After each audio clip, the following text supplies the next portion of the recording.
So we actually are having this webinar with just a handful of folks who are coaches or who we would like to bring on as potential coaches.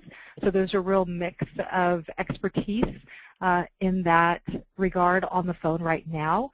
There are folks who've been involved from the very beginning, which actually with developing our coaching protocol all the way through, like I said, some folks who are in our consultant pool but are new to coaching, and we think that they would make good coaches, and so we wanted to invite them on and orient and train them.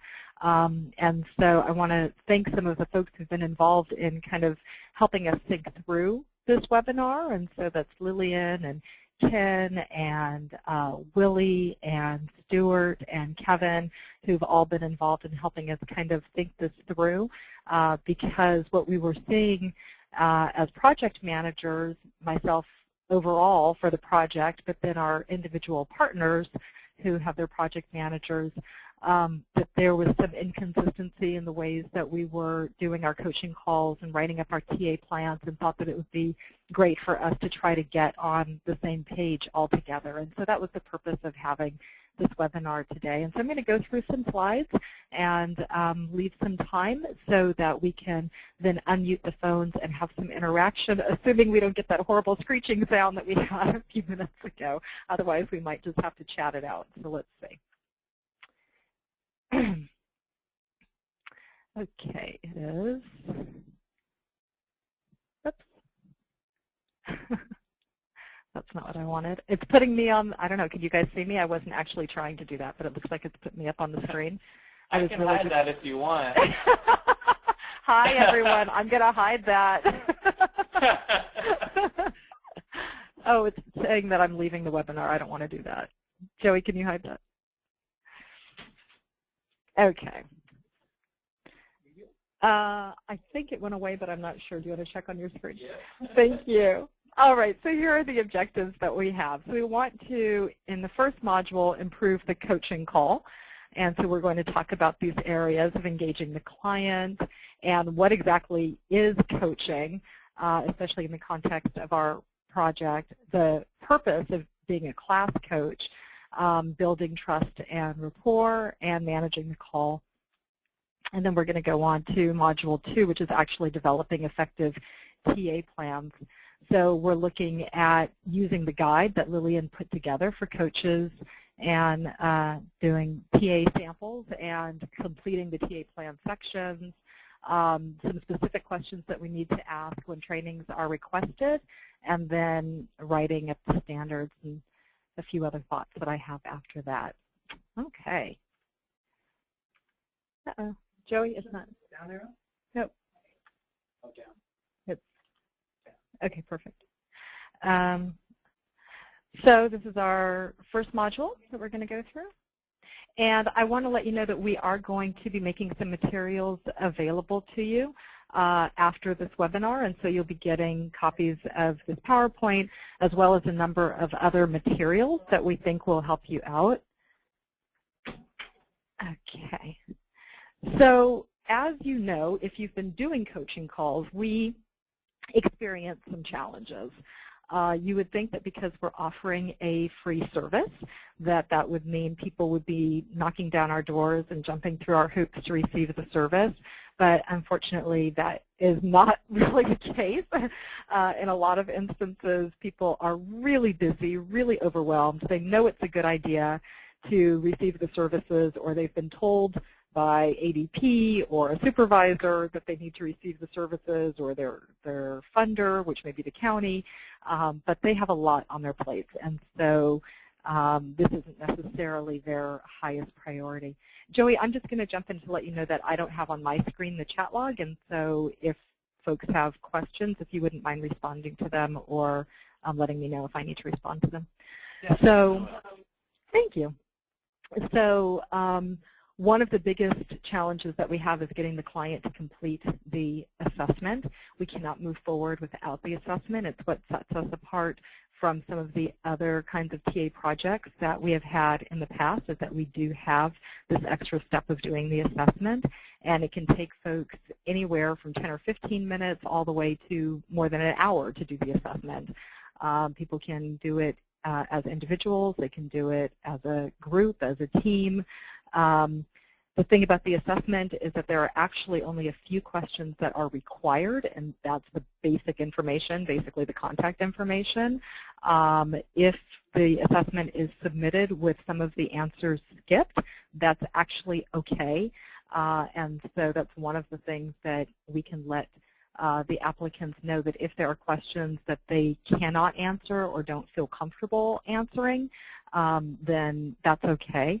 We just want them to answer it to the best of their ability, because the more thorough that it is, the more information we'll have in terms of writing up their TA plan. Okay, so we have the assessment part, and then we also have the coaching call part. So some folks actually make time to do the assessment, but then they put off and put off and put off doing the coaching call. So I've listed a few things that can help in terms of getting people to get through both the assessment and the coaching call to ensure confidentiality. We don't send out the assessments to, it was California Department of Alcohol and Drug Programs up until June 30th, 31st, and then now it is the Department of Healthcare Services. And so we don't send the assessments to our funder, Department of Healthcare Services. The only folks that see the assessments are the coaches and the project manager, and then the consultant who is actually working on that plan. So they don't need to worry that somehow it's going to be put out in a public place where it may threaten their relationship with the community or their funding source or that kind of thing.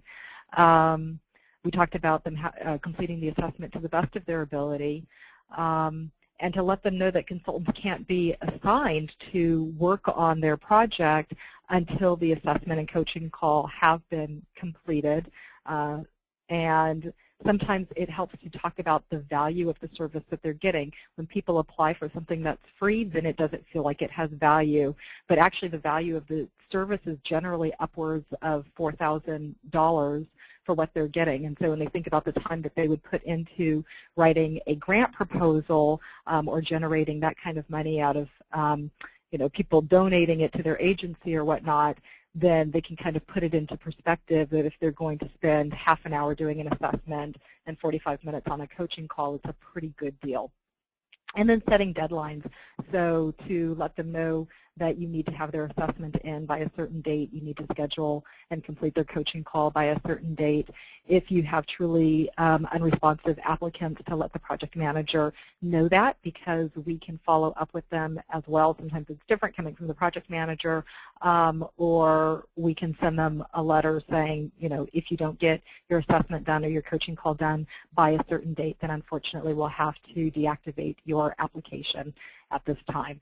So there are some other things that we can do if you're having an unresponsive applicant.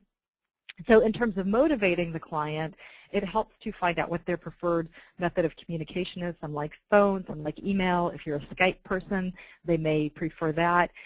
If it's someone that's actually in your city that you're meeting with, you do have the option of meeting face-to-face with them. I know that I've done that on a couple of occasions when I've done coaching with folks here in Sacramento. But that's kind of your call, since almost all of the work gets done by phone. And what I do try to do is to remind the client in that email communication or in that phone message that I leave for them why they applied or what they applied to receive, if that information is available in the application. So just to remind them you were asking for training in a particular area, or you were struggling with this particular issue, and so that's why you applied. So we have a definition of coaching. A coach builds confidence, provides support, and inspires the client to take action in a thought-provoking and creative process that maximizes the client's personal and professional potential. So that's what we're looking for in our coaches. We know that you're all up to the task. And then the purpose of the CLAS coach is Fairly unique. I mean, it's very specific to this project, and there's something that we're trying to accomplish with the coaching that we do. So we really want to honor the client's time and avoid redundancy. We want them to be able to really talk about what's going on with their organization and what their hopes are for their organization in one fell swoop, and not to have to repeat that over and over and over again. And so the last thing that we want is for this person or this group to take a lot of time during a coaching call with the coach, and the coach has all of this information but doesn't write it down in the TA plan, and then the consultant who gets assigned to implement the TA plan has to have the client repeat it all over again. So we really want to honor the client's time. We also want to minimize conflicts of interest and maximize project accountability. And so by that, what I mean is that if you are, if someone is applying for services, we want to make sure that there isn't a conflict of interest with the consultant that's going to be providing those services in the end. And so the coach can help to discern what the client really needs, and essentially put an objective case on paper so that the project manager can make that determination. And in terms of maximizing the project accountability, that also kind of goes hand in hand with that we're not just kind of funneling applicants through without taking a close look at what their needs are and whether this is the right project to be serving those needs. And then to ensure that applicants understand the scope and the spirit of the project. You know, when the spirit of this project is really to help with the organizational capacity of all of these organizations throughout California that are providing services around health and social services with a special emphasis on alcohol and other drug services. And so we want to make sure that the applicants understand that we're not really trying to just find people to speak at their conferences or that kind of thing, but that we're really looking at how can we change the culture of an organization, how can we change the way that they do business, how can we look at the fundamentals around, are they getting the right kind of input from the community, and how are they utilizing that input. So we really are looking at how can we leverage the dollars that we have on this project to get the most bang around the CLAS standards. And then to develop a TA plan that provides a clear roadmap to the consultant regarding the specific technical assistance services that will be provided to the organization, so that when the consultant gets the TA plan, when they get that assignment, they can pretty quickly understand what's required of them, so that when they have that initial conversation with the client, they can really make sure that that's a focused conversation, so that they can go in and write their contract information worksheet without burdening the client, you know, spending a lot more time on the phone with them trying to understand what it is that they need. It also is good for me, of course, in reading these TA plans that I have a good understanding of what they need, and that the other project managers who read the TA plans have a good understanding of what is needed, so that we know whether or not that's really feasible and in what amount of days and who we should be assigning to it. So we have the 4 C's of trust building, which is one of the things that we have to do if we're going to get these individuals to really open up and talk candidly about what's happening in their organizations, because if they sugarcoat it, then they're not really going to get the services that they need to be getting from us. So one of the first C, well, the first C is consideration, which is, you know, why do you care? Why do you feel that what the organization is doing is important? So to really start by acknowledging, you know, that you have read about them through their website or their application or other materials, their assessment, and the work that they're doing is valuable and important, and to validate that for them, so that you have an understanding of what it is that they're trying to accomplish, and you're behind that. To express an interest in knowing their main points, so that you want to know what their issues are. This question, what's keeping you up at night? You want to find out from them what are the things that are really gnawing at you around this issue of cultural and linguistic competence, that these are important issues and that you're going to do your best to kind of uncover them so that we can best address them. Credibility, so what's your expertise, your role, how you can help. That's important for them to have an understanding of who and what you're about. It shouldn't dominate the conversation, but to have some understanding of where it is that you're coming from so that they can feel like they're in competent hands.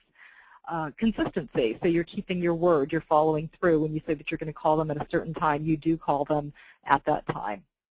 And then confidentiality. That you make sure that they know, once again, that what gets shared on the call and what gets written up is really just to be able to provide them with the kinds of services that are going to be most useful to them, as opposed to it being spread widely, distributed. Okay. And so you have to create this rapport when you get on the phone with them. Normally rapport is about making a connection with someone where you already have something in common, and so you have to then find out what that commonality is, kind of where is that place where you can see things eye to eye and come from a place of mutuality. And so it's this image of the bridge. It's like creating or joining another person's dance or building a bridge between you and them. So what is it that you are going to do? And you should have that in mind as you're getting onto the call. What are you going to do to help to build that bridge? Because without it, unfortunately, you're probably going to get a pretty flat call. So that's the challenge, is that rapport is really easy to build with people who are similar to us, but when we're trying to build it with folks who are different from us, then we may have to work a little bit harder.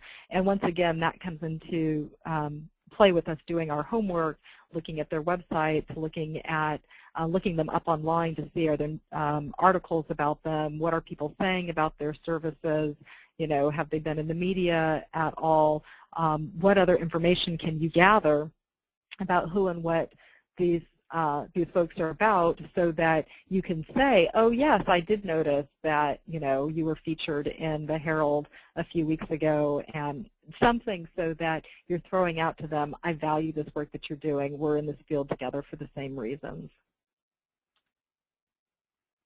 And so it's kind of interesting because we're doing this work over the phone. So right now I can't see you, right?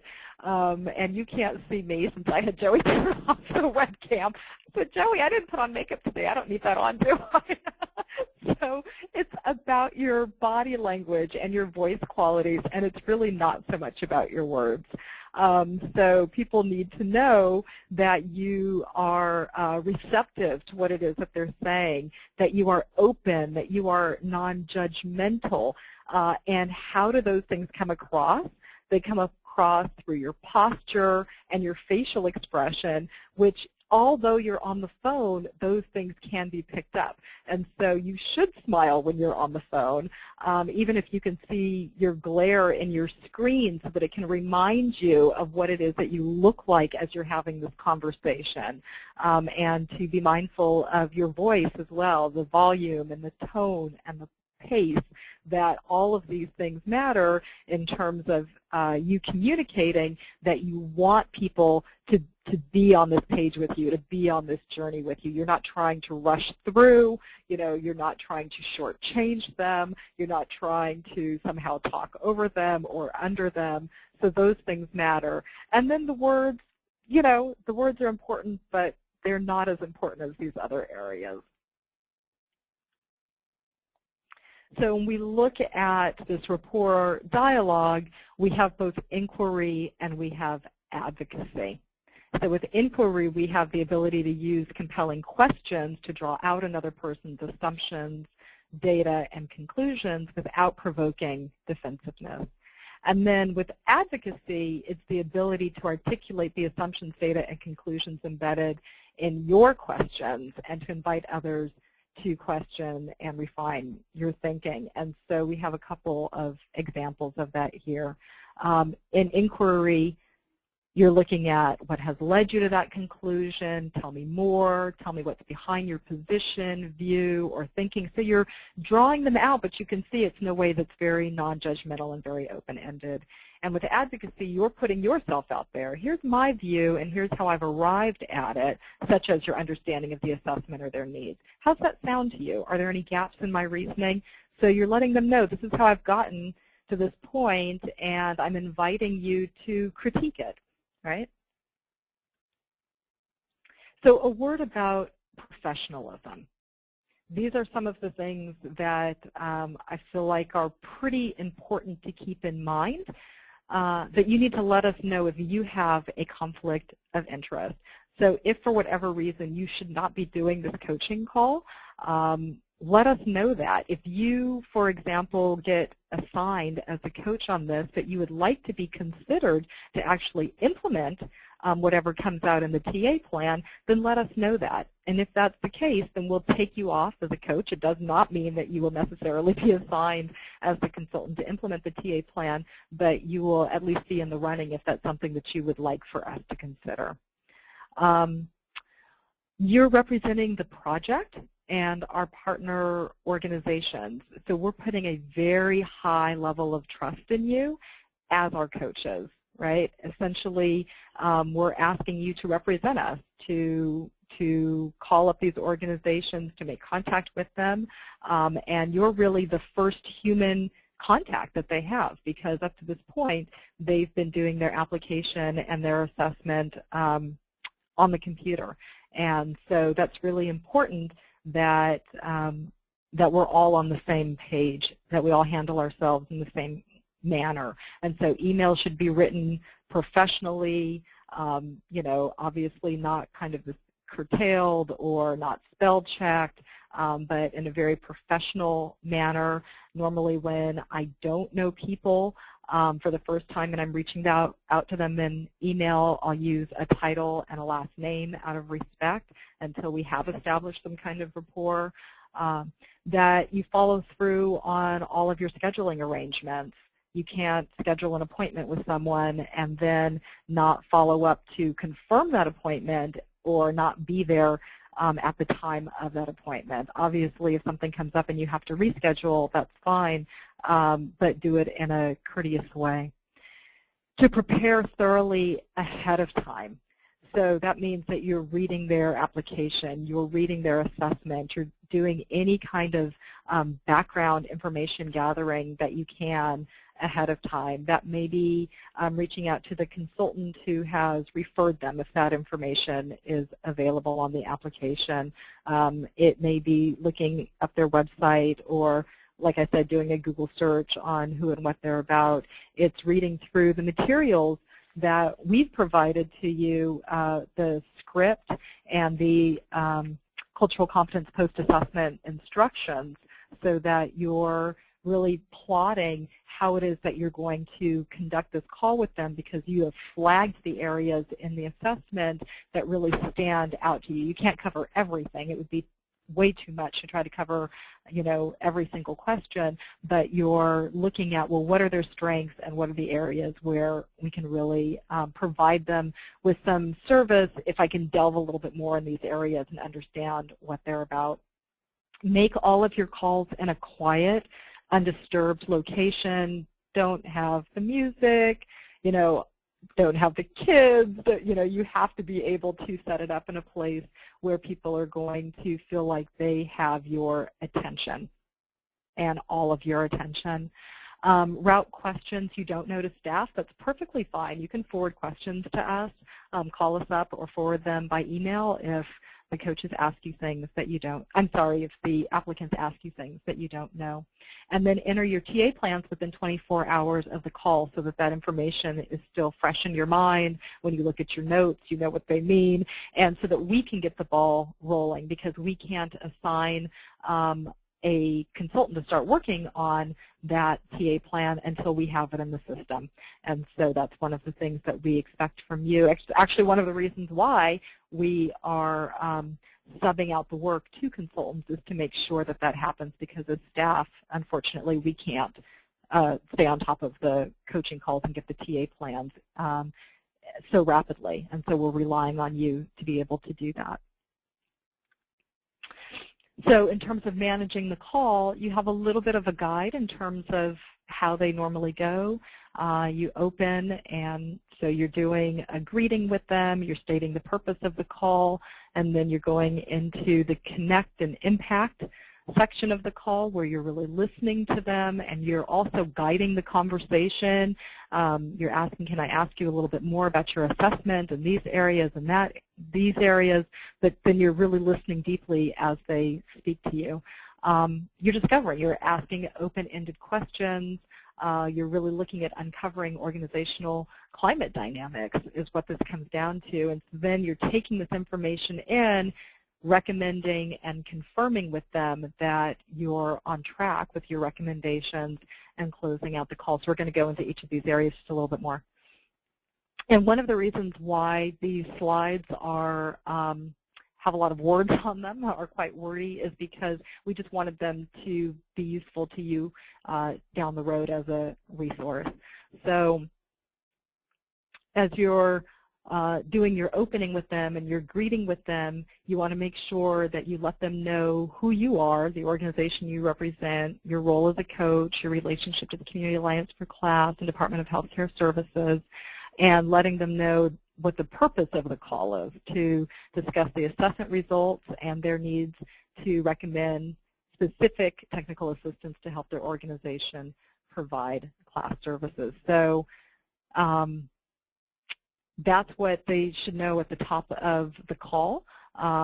You may have actually told them this already ahead of the call in terms of scheduling it. Why is it important to schedule this call? But just to briefly repeat it, and there may be other people on the call as well. It's not uncommon to have a call with several people on it. You want to confirm the identity and authority of the people that you're speaking with.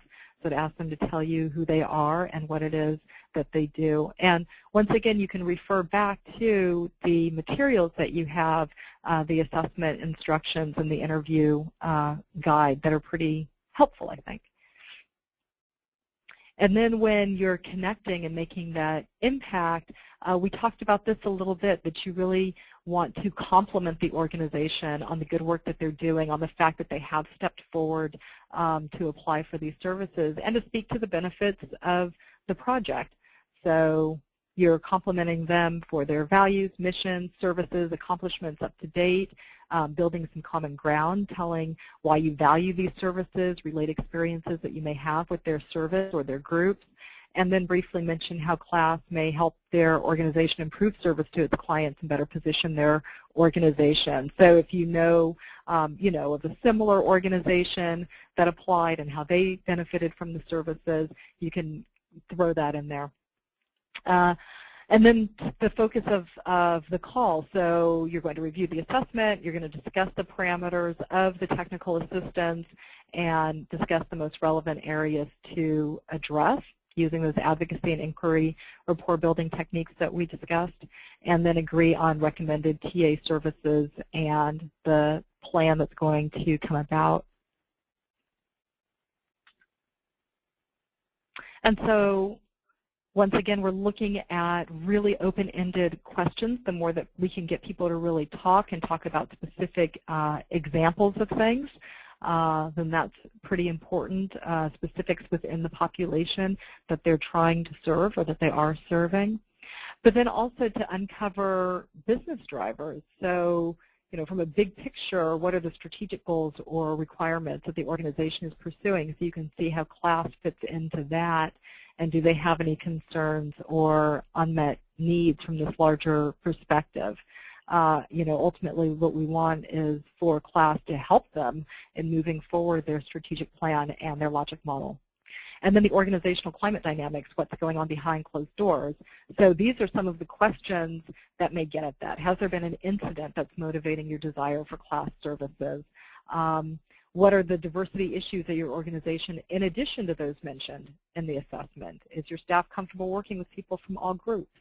Is there a group that your staff struggles to accommodate? And if so, how has this been addressed? So to think about these kinds of questions that if asked in a friendly way, asked in a way that is non-judgmental in the context of the rest of the conversation that you're having, people may feel like they can open up and talk about.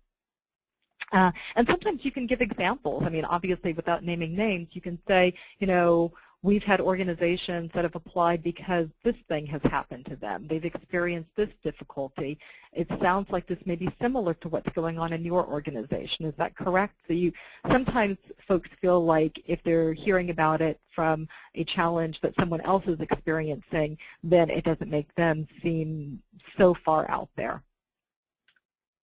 And then to recommend, confirm, and close. So there's a lot of words on this page, but essentially we really want to make sure that your recommendations are really tied to their specific needs, and it's based on all of this research essentially that you've been doing with them. You want to ensure that the applicant understands the scope of this project. So we are not in the position of doing direct service. We can't come out and work with their clients directly. We need to work with their staff or their key volunteers or their board of directors or advisory board, and that it has to have a connection to cultural competency. If it doesn't, if it's kind of generic organizational development, then it may be more appropriate for them to go to CPI or to another project to try to get those needs met. So it really needs to have a connection in some way, shape, or form to cultural competency as well as to the behavioral health field, to health and social services. So sometimes folks get through the application process because I can't tell enough from the application to deny them. But then once they're on the call with the coach, it seems like, you know, this actually isn't a good fit and we have to part ways, at which point you can go ahead through the coaching call with them, letting them know that there may be some concerns around what it is that they're asking for and what it is that we're able to provide through this project, and then send me an email or call me and we can talk about that. Confirm that you are on the same page with the recommended priorities, but do not make promises. So they may be asking for a training on a certain date performed by a certain trainer, and you do not want to say yes to that because ultimately it's the project manager that makes those decisions about the activities and the consultants, and there could be any number of reasons why that isn't going to happen for them the way that they would like it to happen. And so as much as we are in the business to please, it doesn't always pan out that way. So make sure that they know that it's your job to collect this information and to make recommendations to the project manager, but the project manager will ultimately make the call and in fact may call the client to follow up and ask them additional questions. So to identify the next steps and any follow-up activities, sometimes people will want to forward you some information or you'll request from them some information that's pertinent to go along with the TA plan, maybe their current cultural competency plan or current strategic plan, policies and procedures that they're operating under, grievance policies, intake forms, any of those kinds of things that may be useful for you in shaping this TA plan. And so you'll want to identify what it is that they said that they would get to you, or if there's information that you are saying that you'll get to them. And then close the call with, you know, is there anything else? Let them know that there will be a required evaluation, one that happens immediately after the services are conducted, and then 90 days later there will be a post-assessment to see whether any changes have been made in the areas where we've provided them with service, and those are requirements of receiving services through the project. And to thank them and make sure that they have your contact information if they have additional questions. So then looking at developing effective TA plans. So Lillian has put together this OAS usage guide for coaches and sample TA plans. And so we're going to make sure that everything comes to you after the webinar in a nice succinct packet. But we want to make sure that you do, in fact, take the time to sit down and look at what's there, so because it may address some of the common questions that you have. So we're forwarding you some of the TA plans that we feel like, are working for us, that have enough information and the right kind of information that we can make good decisions from them. And then in terms of completing the TA plan sections, there's this mechanism, and it sometimes trips up, especially new coaches with the OAS, and I have to apologize because in the last couple of weeks the OAS has been a hot mess for the coaches. The developer that we had working on the OAS is no longer with us, and actually changed a functionality for us that ended up having a ripple effect that made things not work. But as of today, we are back in business, thank goodness. And so the way that it works for you as a coach is that when the applicant completes the assessment, you can see that, and you have to click that you've read it, that you're done reading it, before the OAS will then allow you to create a TA plan. So if you have not clicked in the OAS that you are done reading the assessment, there is no way for you to enter a TA plan, and you will be absolutely stuck at that point. So once you've done that, you do have the functionality in the OAS. The template is available for you to create the TA plan, and it's under these areas that are bullet pointed here on the screen. And so we want to make sure that we have enough background information in the first area, background and description of the problem and needs identified. And so we want to know who it is that you spoke with and what their position is, and then relevant information. And some of this can be found in these areas that are bullet pointed that we've talked about already on this webinar. And why are they implementing or pursuing the CLAS standards? And then getting into the problems and issues, what are the organization's challenges or problems presented in the application or assessment, and then what did you uncover during the call? What services are requested, and from your vantage point, what services are needed. And then the third bullet point, the third section, is the conclusion and the recommendations. And so it stems from what you've gotten from the assessment, from the call, from your reflections. You're essentially prioritizing at that point the need. You're breaking it down into a really bite-sized kind of, okay, so here's where we're at. This is what I conclude is needed. And then with the domains, you're able to choose anywhere from 1 to 4 domains out of the 7 that you think should be addressed, and then up to 3 focal areas under each one of those. And it's perfectly fine to have simply 1 domain with 1 focal area. It could be a very focused TA plan, or it may be broader in nature, in which case you'll need to use more domains and more focal areas. There is not a magic number. And then under other issues, it's an opportunity for you to let me know about other things, like potentially they have recommended that they want to work with a particular person, a particular consultant, or they may have mentioned that they have multiple sites or programs, and so it's an opportunity for you to put that in there. So anything under the other issues that doesn't seem like it fits neatly in those previous sections. Sometimes trainings are requested or recommended, and so here are the kinds of things that you need to know when that is the case. You need to clarify the subject matter and the outcome expectations for that training, and then get some basic information on the participants and the logistics. So you need to know who's going to be there, how many of them, how many trainings are we talking about, when and where do they want, like an AM, PM training so that they don't have to get all of their staff off the floor at the same time but can split it up. Where are they looking at holding the training? How long of a training do they want? Do they want it to be a day long? Do they want a couple of days worth of training or just a couple of hours worth of training? Sometimes people ask for training that's just like an hour and a half.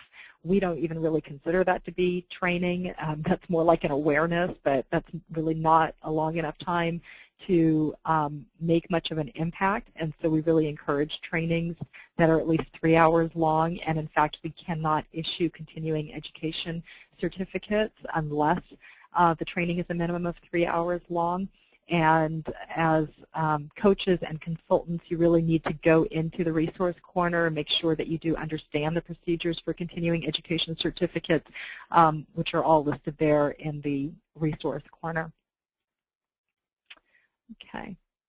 And then in writing up the TA plan, so you're going to write the TA plan with the assumption that the client or others may see it.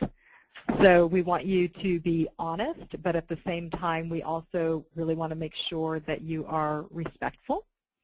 And to write it in an active voice rather than a passive voice.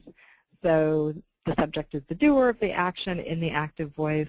To revise the sentences for clarity and conciseness. So you're just following basic sentence structure, you're eliminating redundancy, and then running spell check. And Joey is joining me. He's doing interesting things with my screen.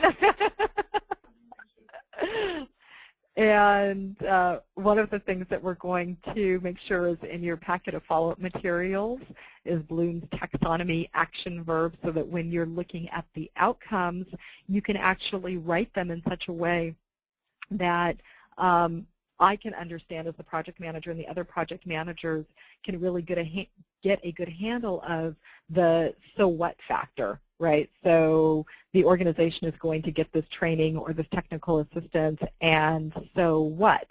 They will be now in a position to collect and analyze their own demographic data. They will now be in a position to provide ongoing training to their new hires on the CLAS standards. So what is it that the organization is now going to be in a position to do that they weren't in a position to do previously? That's what we want to see under the outcomes. And then some final thoughts. What I would like is to get status updates on Mondays, and actually Stuart put together a nice little grid for me. It's very simple. It just lists what the TA numbers are and the organization, and essentially where you are with them, you know, in the process of scheduling their coaching call, or that they flaked out on a coaching call that you had on a certain date. But it's really helpful for me to just get a snapshot once a week of where you are with your assignments. If you've been trying to reach an applicant for 3 weeks to schedule a coaching call and they've been unresponsive, that would be helpful to know. And so rather than kind of getting things piecemeal in emails or whatnot, if once a week I could get an update, and I'm sure that the other project managers would appreciate an update as well if you're working with them. And even if there's no movement on your assignments, or if you've gotten no new assignments, it would still be great for me to have. We have a notes section in the OAS as well under the TA plans, and so if it's appropriate for you to put something in there after you've done your TA plan, feel free to do that. The notes section, the notes link actually italicizes once a note is in there. And so that may be something like you've gotten some follow-up from an applicant in a particular area. Anything that should be kind of in the record for us, you can put in that note section. And then to recommend consultants if appropriate. And so if the client says that they would like a training by a particular consultant, that you actually have the ability as a coach to go in and recommend that person. And so that way, when I am reviewing your TA plan, I can see that you've recommended that person. It doesn't mean that they're getting assigned. That's a next level that I need to do as a project manager, but at least I can see that they've been recommended. Now, that recommendation can happen either because the applicant has said that they want to work with a particular consultant, or it can happen because you are familiar with the consultant pool, and that is actually something that you have the ability to see as a coach. It's one of the reasons we keep our numbers kind of small within our coaching pool, is because you have access to this information about the consultants in the pool, so you can view the resumes and the applications and actually take a look at their skills matrices and see who might be a good fit for a particular assignment, and so you don't have to do that. But if you do have someone in mind that you think would be a good fit on a project, it's good for me to know that. And let's see. And then to contact the project manager before writing the TA plan if the work warrants additional applications or multiple TA plans, and the agency qualifies for that. So I just did a call, for example, this morning, and in talking to the agency, they needed more service than what could reasonably be accommodated within a 5-day TA plan, but they also have 2 separate sites. And so I asked them to put in a second application under their second site, so that we can then have 2 TA plans for them.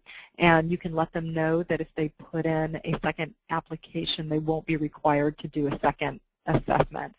We can take care of that. But it's good to check in with the project manager if you think that that is the case, that there's, the TA plan is more ambitious than what can be covered within 5 days, and that we have some other options that we may be able to work with.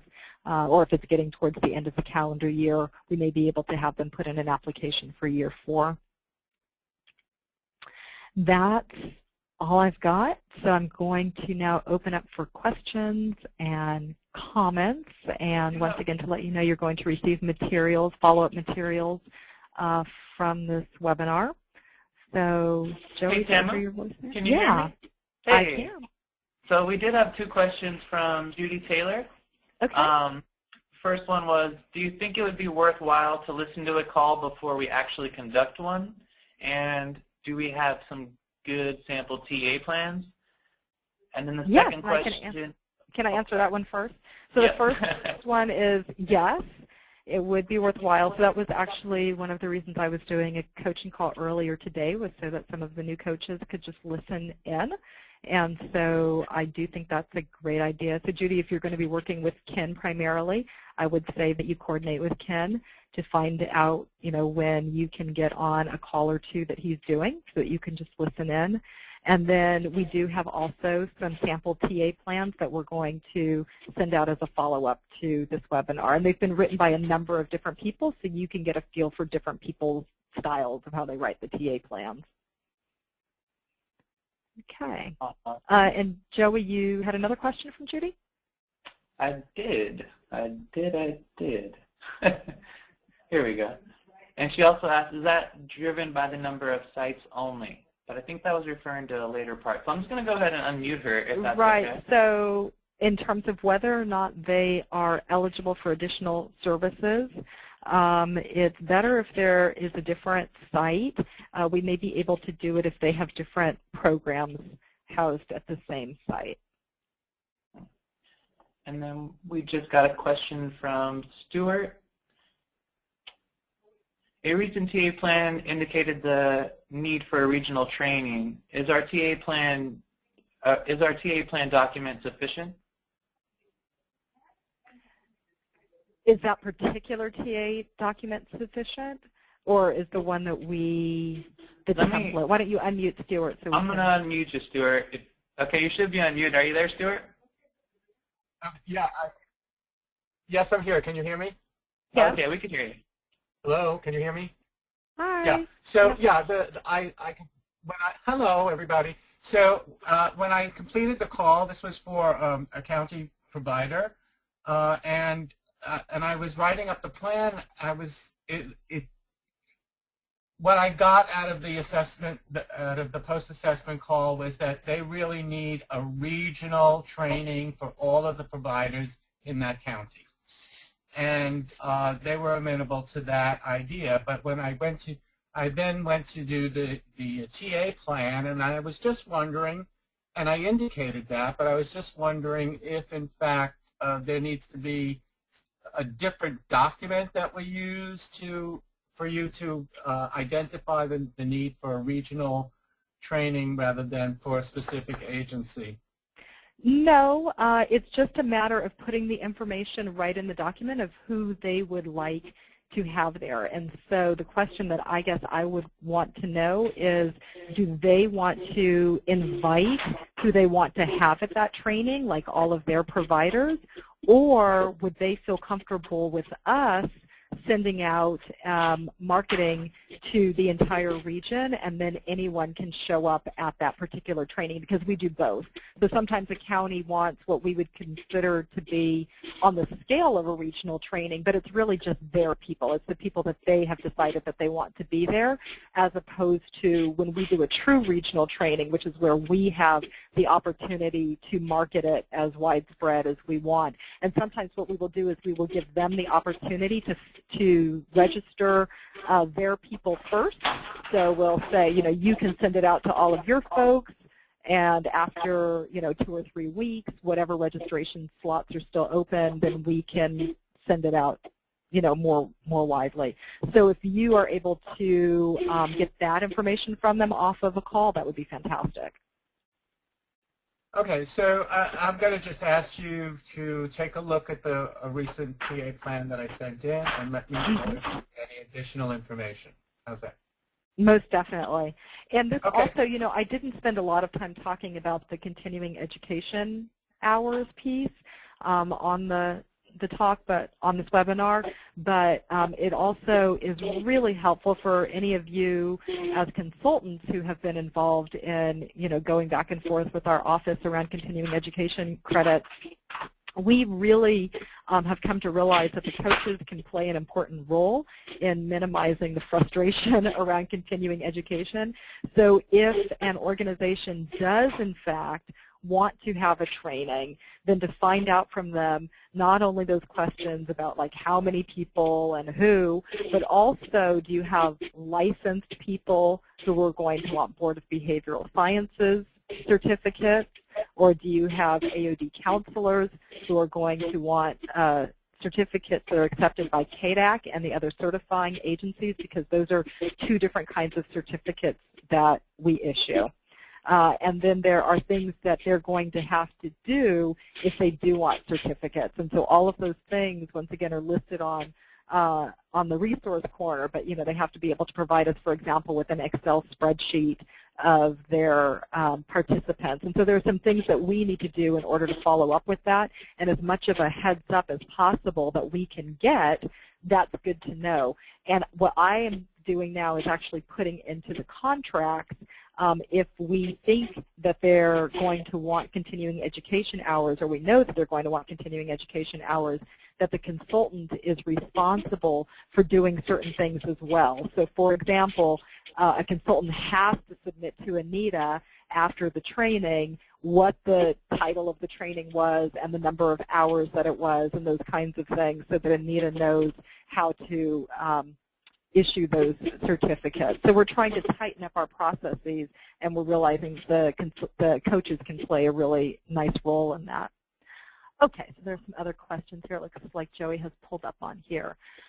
Stephanie says, my experience is that it takes an hour to an hour and a half to complete a coaching call. Am I spending too much time with the client?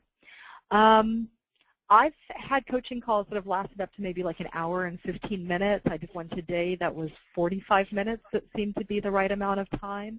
I would say that we aim for about 45 minutes. I used to aim for an hour, but I think, just in terms of trying to really honor people's time, probably trying to aim at about 45 minutes is more reasonable. If people do want to spend more time with you on the phone and you don't mind as the coach, that's really your call. But once again, I would say to aim for about 45 minutes. Okay, and then Willie asked the question, in the past, we asked the second application to be done in the name of a different contact person and program address. Is that necessary, or can it be in the name of the same contact person? It can be in the name of the same contact person. A different program address is good because it just helps us to justify to our funder why it is that they need these services. They have different sites, and the different sites actually have different issues that need to be addressed, or there are different programs that have different issues that need to be addressed if it's a large agency, or different departments within an organization if they have different needs that need to be addressed. And then, can you speak to your plans to make information on scheduled regional trainings available on the CLAS website? Yes. And so one of the things that we can do is to forward, along with these follow-up materials, our schedule of regional trainings. We do have a couple more that are coming up that are scheduled. We have a couple more that have not been scheduled at this point, but that are in the works. As we schedule them, we do put them on our website. Eileen puts them on our website, that if we have some advance notice that we can get out to you as coaches, we will do so that you can alert your clients of that. I appreciate that question, Willie. The other thing that we do have is essentially a catalog of trainings that we can offer. And actually several of you on the call have been instrumental in developing some of those trainings. And so we can ensure that that's part of the materials that you receive also. As we get new trainings developed, I update that catalog. I mean, I'm calling it a catalog. There's nothing fancy about it. It's really just a listing of the trainings with the title and the description and the objectives and the bio of the person or people who created it and normally train on it. But that's actually good information for you to have as a coach, so that as you're speaking with folks, if it sounds like they could benefit from a training around, for example, community engagement, hey, guess what? We actually already have that developed. So we will make sure that you get that as well. And once again, as there are updates to it, because as folks are always, creating new training curricula, we update it. And then, let's see, Stephanie has another question. More often than not, clients want to know who sees the assessment. I have advised them that only on-track team members and the consultant may have this information. Am I to understand that other entities do see the assessment? Well, the consultant who's going to actually work on the plan will have access to the assessment. But really, that's it. We don't send the assessments to Department of Healthcare Services. We don't, they're internal. They're just for us in terms of developing their TA plan and helping to implement their TA plan. So that's all that we use them for. So you're right, Stephanie. You can let them know that this information is confidential. They're, we're not putting their business out in the street. And then Stephanie, but Stephanie, you may. No, I had put on one of my slides that you should write the TA plan as though someone else may see it. And the reason why I said that is because it is possible that I have to actually share the TA plan. It's not often, but it's occasionally I have to share the TA plan with our funder to justify the CIW and the contract that goes with it.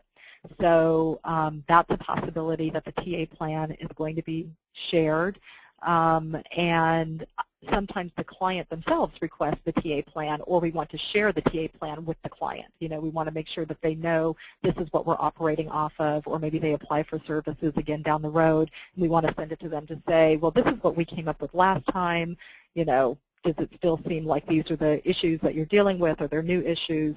And so that's why I'm saying to write the TA plan in such a way that you wouldn't be embarrassed if the applicant read it, or possibly our funder read the TA plan. But what I can commit to while I have you guys on the phone, because that's only happened once or twice with our funder, is that if I need to share the TA plan with them, I'll go back to the applicant first and let them know that the funder is asking to see it in order to justify the contract with the consultant, and is that okay with them?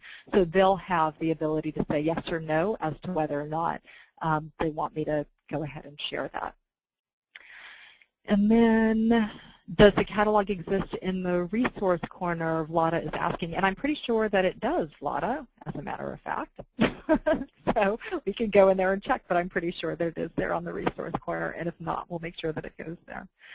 And Jessica, what staff do I contact to shadow for coaching at the on-track office? I was not aware of the earlier training today.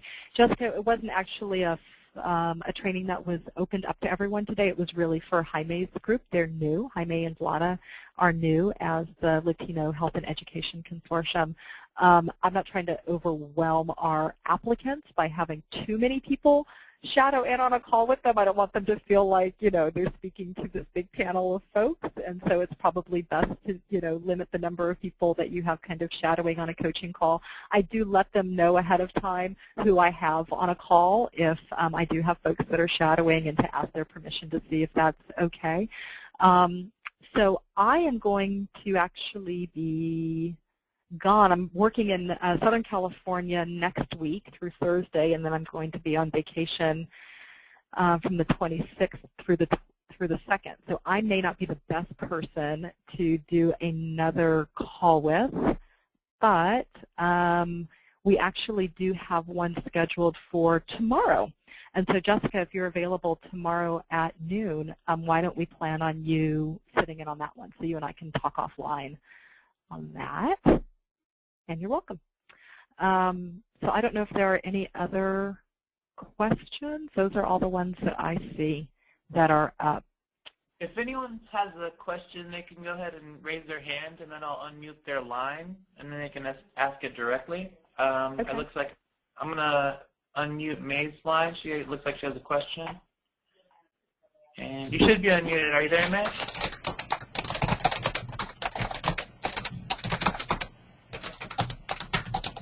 Are you there, May? Oh, guess she wasn't wanting to be. She said, sorry, my hand always goes up. So. Ma, you're just being twitchy. That's kind of funny. Does anybody else have a question? If you do so, raise your hand. Give them a couple seconds. Okay. Looks like Venice has a question, so I'm going to go ahead and unmute her. Okay. Hey, Venice, are you there? I am. Yes, I am. And good afternoon, everyone. Just a quick question. Tamo, you mentioned about, is there somewhat of a standard salutation to go with the email correspondence? Fantastic question. It's actually something that we have been talking about in preparation for this call. And so, yes, that is one of the things also in your follow-up materials that we want to send you is some standard email correspondence around, hi, I'm your coach, and, this is your nudge to do your assessment. And, so we want to give you some of those standard prompts or salutations so that we're all kind of on the same page in terms of how it is that we're reaching out to people. Okay, okay. And I also had another question since I guess I'm speaking. With the TA plans, and I spoke with Lillian, I think maybe a week or so ago about this issue. I find that individuals are seeking, everyone's seeking funding. And right. In relation to, and not to say that,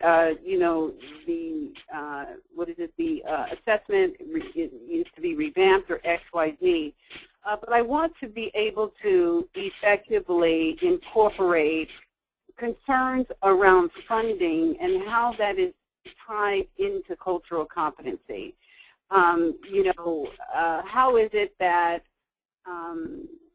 our clients, applicants, are able to effectively address their desire for, the development of funding streams along a culturally competent, approach or effort? Am I making sense? Yeah, it's a hard question. I know. I think you and I were actually on a call with someone who, that seemed to be her primary concern. Mm-hmm. And, in staying true to the scope and the spirit of this project, there are really just a couple of things. So one of them is less so about funding and more so about broader sustainability. When you look at the research-based sustainability factors, only one of them is about funding, but the other ones are about having champions and leaders and doing effective programming, and that people perceive it, or rather people perceive your programming to be effective. And so some of these things that can help with their sustainability efforts overall, like how do you develop those champions and leaders in the community? How do you develop your advisory board who's going to be your ambassadors for you? Those kinds of things. The other issue is around their fund development proposals and potentially having someone work with them on understanding how they make the case around CLAS and their ability to serve folks in a culturally competent manner that puts them head and shoulders above potentially their competitors in their funding proposals. So how is it that they are collecting and analyzing their demographic data and using that information to drive their decisions? How is it that they are utilizing the expertise of the community through their advisory boards and that kind of thing? You know, so it's how are they articulating what it is that they're doing in their funding proposals, and that's something that we could help them with. Okay. Okay. Thank you for that. Sure. And looks like Mai has a question also. I would like to volunteer that I have a coaching call on Friday. If anyone would like to join or shadow, I'd be fine with that. Thank you, Mai. So Jessica, you might want to join Mai on hers also on Friday. Ken says, I have a question about assessments for cluster organizations. Oh, this ought to be fun. Okay, Ken, you want to unmute? I just went ahead and unmuted you. You should be good to go, Ken. Are you there, Ken? No? Ken? Uh-oh, we lost him. I guess he scared himself away. We could come back. I got another question from Willie. I could, I'll unmute Willie and send you the question real quick. Okay. All right. Are you there, Willie? Willie, I work with a number of gender nonconforming clients, and my clients have been misgendered by coaches on many occasions. Can we consider using salutations that are not gendered? Well, I realize that terms like Ms. and Mr. are professional and respectful. In many cases, they're inappropriate honorifics. Oh, man, people are always messing up my name. So I can appreciate that. I'm Mr. Nolfo on many occasions. Can you how hear do me? people feel about that? Yeah. Willie, do you want to speak to that some more? Okay, can you hear me? I can hear you.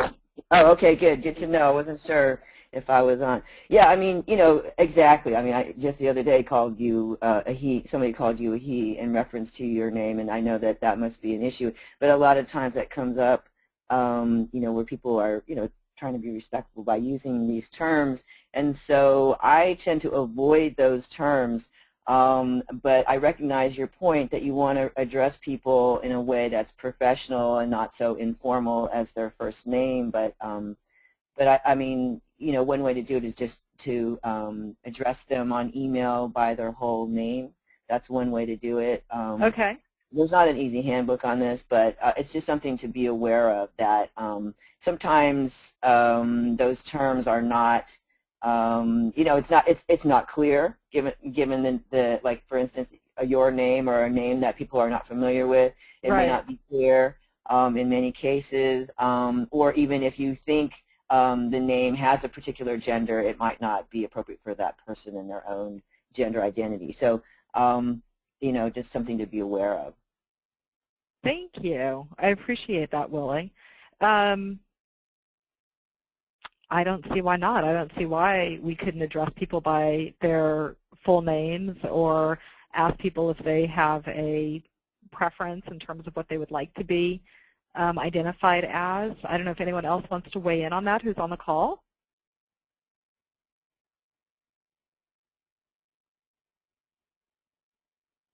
I mean, I don't think you need to really ask necessarily in terms of the work that we're doing. We probably don't, you know, need to, you know, I mean, we're just trying to shoot them an email about arranging a call or asking them to complete the assessment.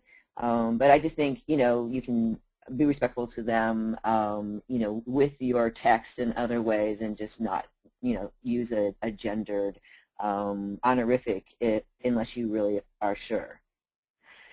So Ken is saying that he'd like to hear some suggestions on gender-neutral salutations. You know, one thing to do is just to say greetings and to leave their name out of it. Right. Or to say good morning or good afternoon or, that kind of thing, which is certainly a way to go. And then to see how it is that they sign their name.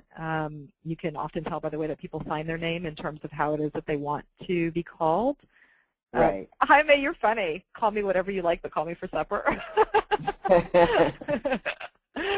Okay, Eileen says, I use full names when addressing them regarding their applications and assessments. And Jaime says, seriously, Dear X should be the safest way. Dear X as in first and last name, Jaime, I'm assuming, or that could just be first name. Uh-oh, did we lose someone? Nope, I tried to unmute Jaime, but that was a lot of background noise, so I went. Oh, yeah, he sounded like he was in a wind tunnel. Okay. Yeah. So when we send out kind of these templates for corresponding with folks, then we will definitely keep that in mind. I appreciate that, Willie. Oh, and Jaime is saying dear, and then the first name. Yeah, the first name, like I said, I don't know, sometimes that's like a cultural thing, and sometimes folks aren't necessarily cool with just, I don't know you, but you're calling me by my first name.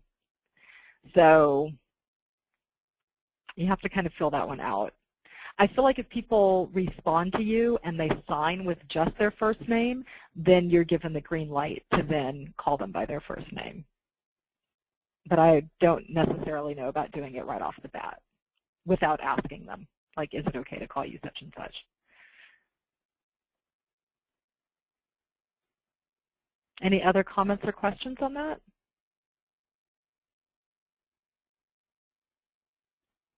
All right. Well, thank you, Willie. Any other questions? I don't see any. And nobody else has their hand raised.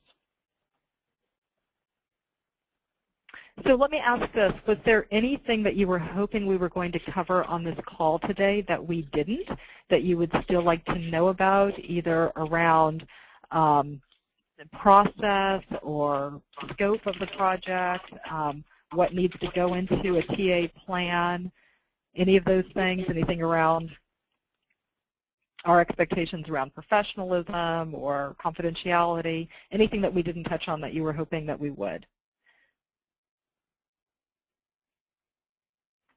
Yes, Ken is typing as we're having trouble with the audio.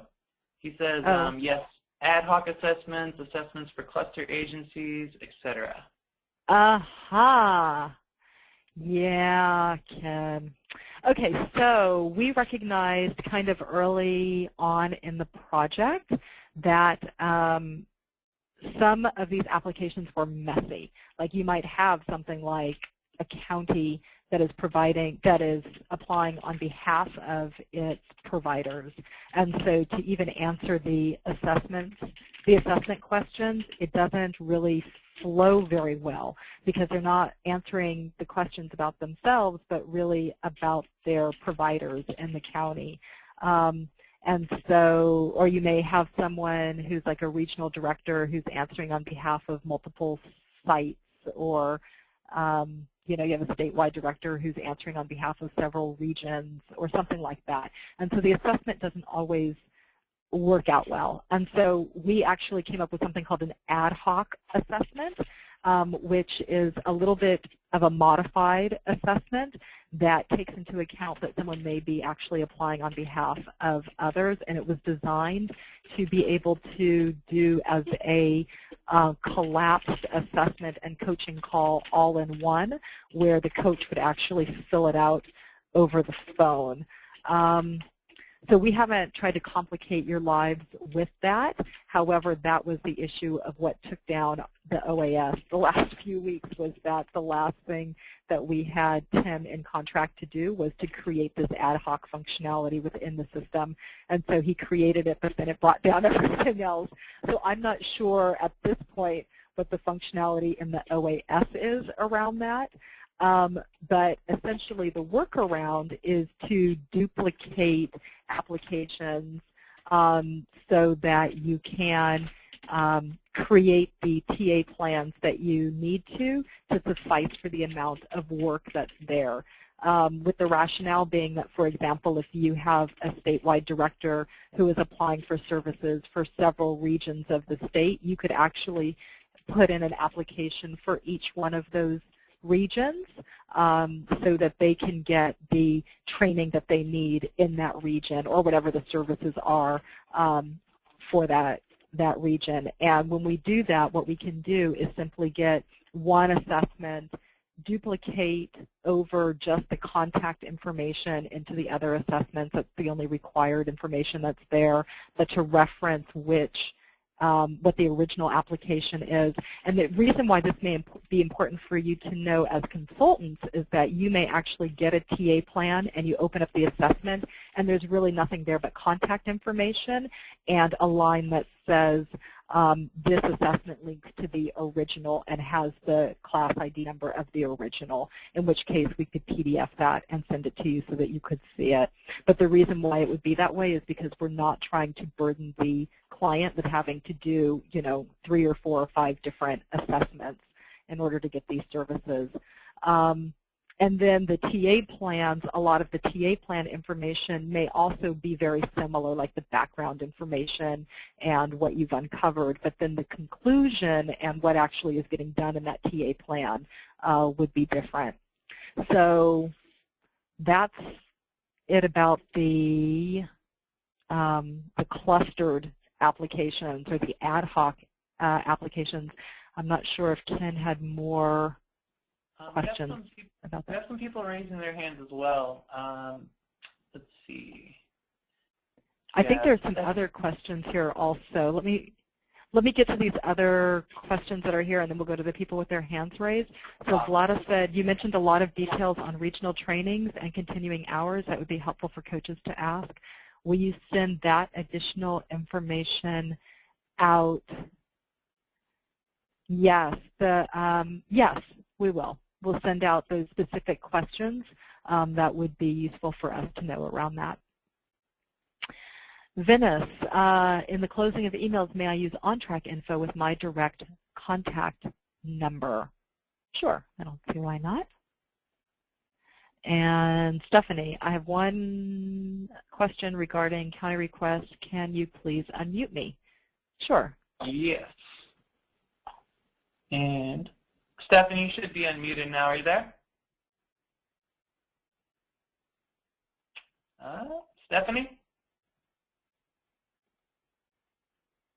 Uh-oh. I think we lost Stephanie. Have her in here, so I'll put her back on mute. Okay. And hopefully I get back in. Okay. I think Ken might be able to. No, let's see. I'm trying. All right. Who else we got in here?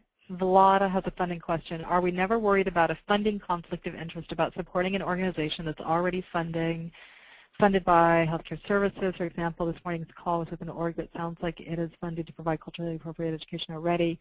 Has there ever been conflict? No, it's not considered a conflict of interest. But thank you for asking the question. Dennis, I don't know what you were saying. You have a money question, maybe? I'm not sure. Dennis, I just unmuted you.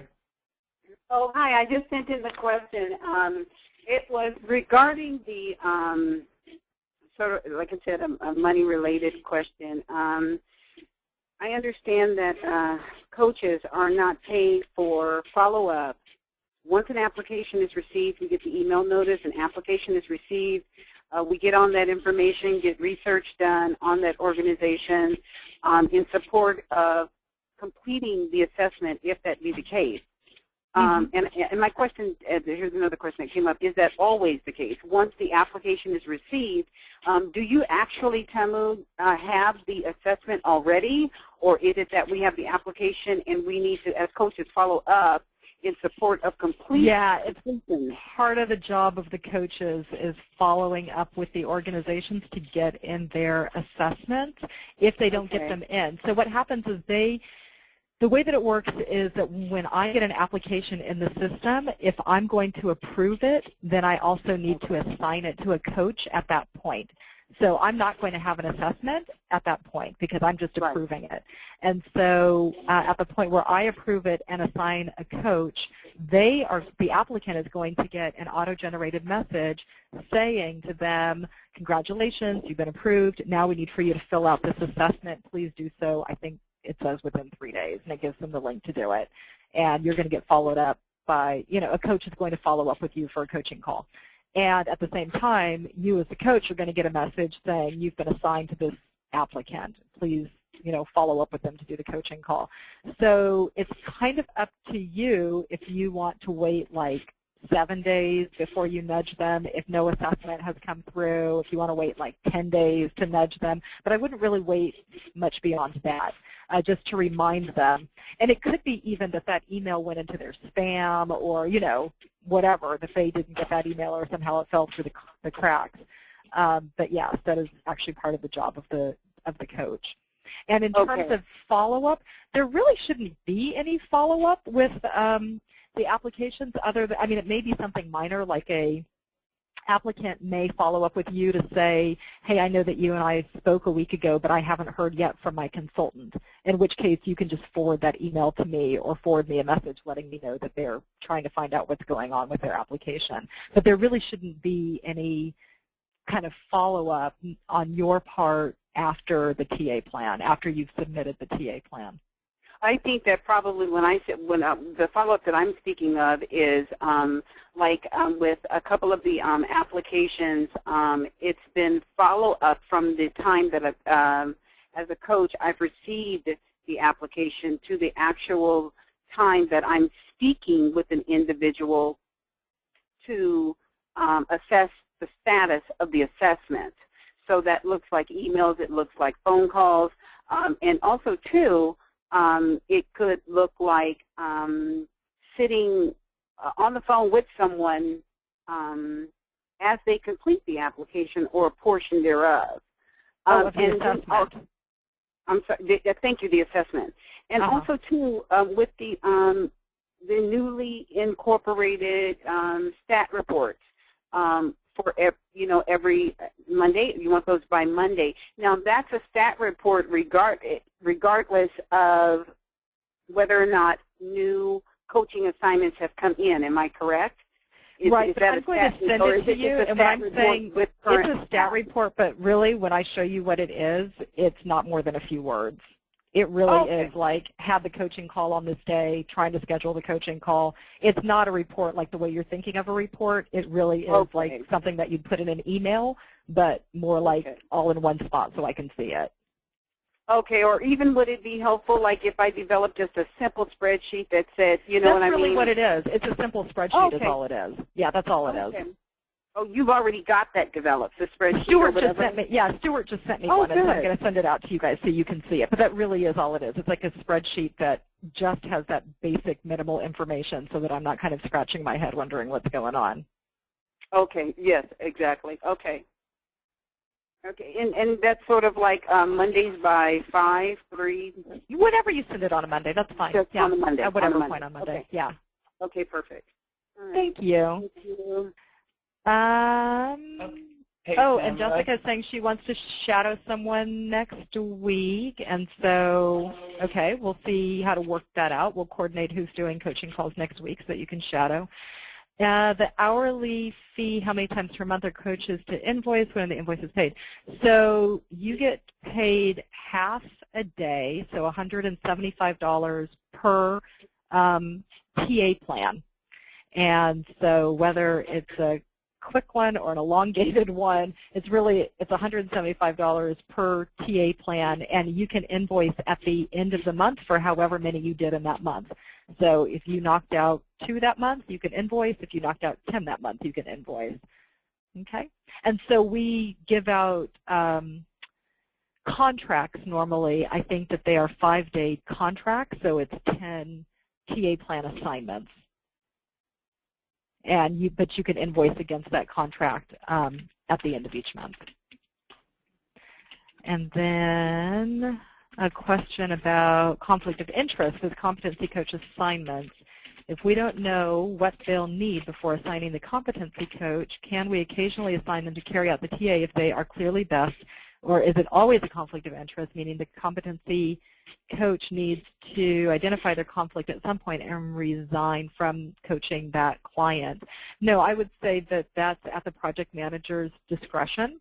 And so, like you said, there may be things that get uncovered during the coaching call, where as a project manager, you decide that the coach that did the call would be the best person to implement all or a portion of that TA plan. So we want to avoid it as much as we can, as you can see, just from a conflict of interest perspective, but it really is the project manager's call. Do you have a set time frame in mind that we will wait for completion of the assessment? This is really the hardest part of the job. Yes, than chasing people down.